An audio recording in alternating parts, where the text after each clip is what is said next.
Updating your primary email on Netflix is a straightforward process. Follow these steps to ensure your account information is current. Step 1. Sign in. Go to the Netflix website or open the app and sign into your account using your current email and password. Step 2. Access account settings. Once logged in, navigate to the top right corner of the screen and click on your profile icon.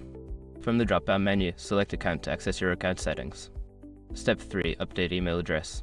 In the account settings, look for the Membership and Billing section. Here, you will find the option to update your email address. Click on Change Email or similar option. Step 4. Enter new email. Input your new email address in the designated field.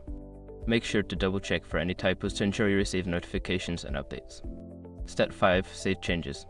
After entering the new email, click on the Save or Update button to confirm the change. You may receive a confirmation email at your new address to verify the update. After completing these steps, your primary email on Netflix will be updated. Remember to check your new email for any confirmation messages to finalize the process.